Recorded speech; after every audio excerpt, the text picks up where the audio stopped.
What up, what up, what up? How are you doing? Welcome back. It is a pleasure to have you here.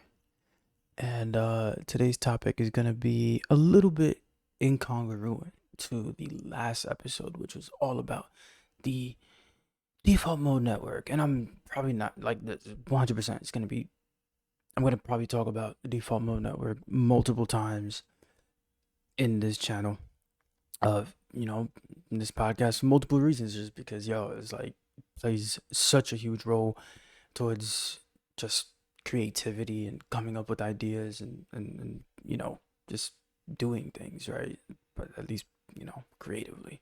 So uh let's get to the first question. We're gonna do a couple questions and then we'll wrap it up. So question numero uno is vocal guidance and its correlation to the default mode network. So a lot of times, uh first and foremost, now if you have not already watched the last episode, what after you have activated your default mode network and you are destimulated and you are coming up with ideas and you probably have a notepad in front of you or something, or hey, maybe you just have other things to do throughout the rest of your day. uh Vocal guidance, what is that? How does it work? uh Vocal guidance is basically you guide yourself vocally through task throughout the day. Now, why does that help? How does that help? And especially for individuals, who could use this. Well, first and foremost, if you could use any of this, please leave a like. So, the reason this helps is, well, check. If you have a very if you're constantly coming up with ideas and this is a good idea but then also that's a good idea, oh, and maybe that's also a good idea, and you have all these crazy great ideas, and the thing is sometimes it's very difficult to know where to start. What do you do first? What comes first? What comes second? What comes third? Right? Sequence, also prioritizing, and all these different things, right? Where it's just like huge in congruency to productivity and doing great stuff, right? Vocal guidance is that intelligent, smart. Not only is it smart, but it's also an incredible tool where you can guide yourself through things. And in doing so, you end up realizing, oh my God, this is the relationship that I have with myself, right? Vocal guidance is like everything. It literally, at least for me, it genuinely is the difference between me having a very productive day and a non-productive day, right? If I'm sitting and I haven't spoken yet, I haven't said anything yet throughout the day, and the first words I tell myself is, hey, you ready to go and brush your teeth? Or hey, let's go and uh, go for a walk. Let's go cook something, right? And then I guide myself through it. All right, now cut the tomatoes and put this together and put that together. And now all of a sudden you end up realizing, like, oh my God, once again, this is the relationship that you have with yourself. And it also helps keep you focused. So for example, you got all these different tasks and stuff that you got to do, and you might not, it also helps you understand how you feel about these specific tasks. So if you have all these tasks and things that you got to do, it's going to help you like you're going to be there for yourself and understand yourself and be able to make, distinguishments and say, okay, well, this is the thing that matters the most to you. All right, let's do it. Or why, and you can help yourself process emotions. You can help yourself, make difficult decisions and sit calmly with those things, right? Um, it is, if you are an individual who enjoy teaching yourself new things and want to go into unknown territories and try things out, vocal guidance is a must. It is a must, and I probably position it right next to exercise or meditation, because even when you're exercising, you have to tell yourself one more, You got to tell yourself, you know, all right, which machine you want to do or how much weight you actually want to take on. It's like, you have to be an active participant in that relationship that you have with yourself on a day-to-day basis.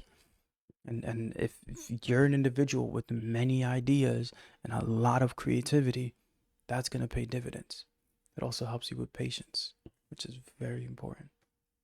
Okay. That's vocal guidance and its connection to the default mode network, where you come up with ideas and you help yourself and guide yourself through accomplishing those ideas. Two, every man is its own machine. And man, I mean male or female. And why it's important to develop self mastery. So, self mastery is, vocal guidance plays a very big role in that. Self mastery, man, self mastery is like everything. It's everything, man. Like, you are the way in which you function, the way in which you do things, the way in which you specifically think, see, and understand things. That's you. That's specifically you. It's nobody else. So like it genuinely, it's almost like a what is it, like the main thing that you have to pay attention to. You have to pay attention to self mastery and have that mindset of like, I'm constantly working on myself and refining myself to become better and better. You have to have that attitude, um, because you're a machine. Now, what happens to a machine when you don't take care of it? What happens to a machine when you don't oil it? What happens to a machine when you leave it out in the rain and you know and you neglect it? And neglect is simply by just not listening to it, not listening to what's going on and what you're feeling and what's happening. You got to listen. You got to pay attention, right? Use your vocal guidance to get yourself to a good place where you understand what's going on and can do something about it, right? Self mastery, man, is like, it's like uncovering the codes to your, it's like uncovering the codes to your car, uncovering the code. It's the more you invest and you go after self mastery, the more cheat codes you'll have to yourself. The more cheat codes you'll have to yourself and potentially for others too. Big, huge, huge, man. Self mastery is a must, and it'll take you further than any like it'll take you further than anything else. All right, this might be the last one. So, understanding the importance of solitude, and how loneliness is a symptom of narcissism. Look, if I haven't said this already, take what resonates, leave what doesn't. Let's get right into it. So, the importance of solitude. I was gonna say loneliness, but the importance of solitude. So, okay, so solitude, I believe, is very important. I think is a huge contributor to not only self mastery but leadership. I think solitude and the ability to uh, have and I think solitude is truly the ability to have a good relationship with yourself, where you live and you're creating a world that is good for you, feels good for you, and takes really great care of you. So I think solitude is understated, and I think I think it's a great it's a great thing to get used to and to understand. That I think everybody needs some solitude. You know. Now, loneliness and its connection to narcissism. Why? So, loneliness is, from personal experience, loneliness is me not utilizing my time with myself wisely. Right? Loneliness is what I usually feel. It's a symptom of self-neglect. It's a symptom of I'm not giving myself the attention I need right now. And I feel like I need to seek that attention from an external source. So that's loneliness, right? Loneliness feels like a hole inside you. It feels like, man, why me? Why me? Right? It's like, oh, come on. I could be so much better right now. Or, that loneliness genuinely feels like a sad hole inside you. And why is that linked to narcissism? So, like I said, take what resonates, leave what doesn't. I believe that narcissism is, um, you could look up a whole bunch of videos on this. Really, what I genuinely think narcissism is, at the end of the day, is a, a if it's not already a poor relationship with yourself, it's a poor relationship with others in the way that they need to you have to see another person as less than you in order for you to feel good, in order for you to feel at peace, in order for you to feel confident and secure with yourself. The need for the other person to be less than. So loneliness, what we, as we spoken, is, hey, you don't feel that great with yourself. You don't feel like you're getting your own needs met. You don't you basically, you're neglecting yourself, right? So what that really means, honestly, if you're neglecting yourself, is that you don't feel like you're enough. You don't feel like you're worthy of being paid attention to, and you probably don't feel like, you're worth giving yourself energy, right? You're not worth taking care of yourself and loving yourself and being there for yourself and truly understanding yourself, right? A big reason solitude is important. So if you are giving yourself that level of neglect, you're going to feel lonely. You're going to feel like something is missing. You're going to feel like, where is this thing that I could have right now? Where is this thing that could be giving me love? And the right answer is you. You have to be the one to give yourself that love and understand it, because nobody else is going to understand it like you could. Like you could truly, right? And a whole bunch of stuff goes into that, like understanding, uh, you know, being compassionate for yourself and understanding that, hey, you got these needs. You have these, you have these needs. You have these things that you have to be compassionate for the fact that you even have these needs. And, it's huge, man. It's a huge thing. So if you ever do get loneliness and, narcissism within itself, it's like, and this is usually a funny thing is when you feel lonely, it's very difficult to even find or to get yourself to find somebody else, or to be able to truly serve and give to another person. It's very difficult to in the first place. It's a very interesting position to be at. Um, of course, you can't give to nobody else because you haven't given to yourself. You haven't been there for yourself. So you're pouring from an empty cup, right? And chances are, that those relationships would manifest themselves in a narcissistic manner due to the fact that, hey, there's already neglect in the air. There's already neglect happening. So when the time comes to be there for that other person the way that they would really need it, matter of fact, the way that you would really need it, you can't. You can't give it to them because it's not there for you. You haven't done it for yourself, right?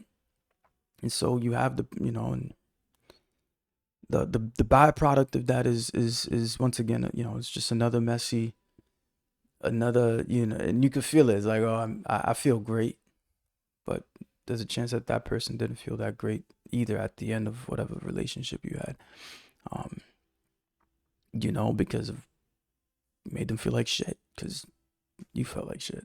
So, uh, like I said, that this is probably the last one, but it's true. So that's that.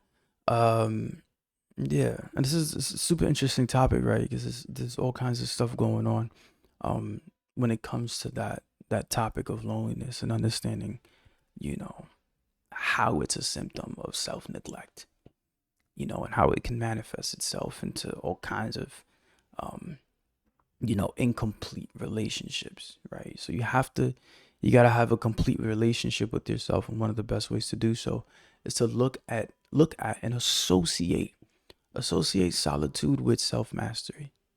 Truthfully, associate solitude with self-mastery. Be like, all right, I got time with myself. What am I going to learn? What am I going to learn about myself? What am I going to learn about where I'm from? What am I going to learn about where I am? And what am I going to learn about where I'm going? Right? Become curious about yourself, understand yourself, and seek for more knowledge about yourself.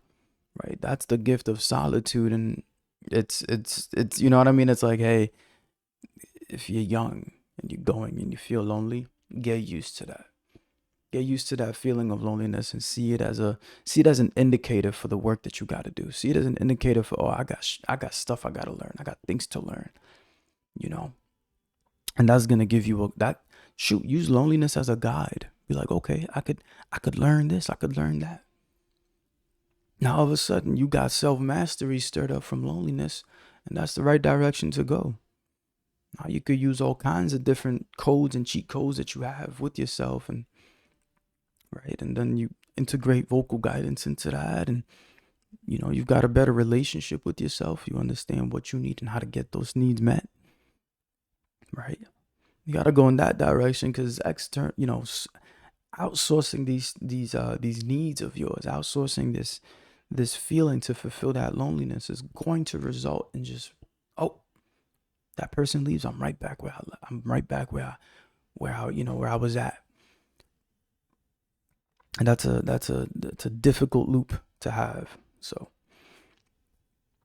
that's it from me, guys. As always, a link to the creative mentorship to apply to the creative mentorship will be down below. That's one-on-one time with me, where I hope we kind of break down the things that drive you, the things that truly make you and fulfill you and give you drive. That's what the creative mentorship is all about. You can apply with the link down below. The shop. Right now, the primary product in the shop is called the Devoter. It is a hoodie dedicated to doing these difficult things and going after uh, difficulty and solving problems, and hey, even doing vocal guidance with yourself, right? So a link to all that will be down below. As always, thank you so much for watching. If you got anything from today's episode, please leave a like, and I will see you on the next one. Peace.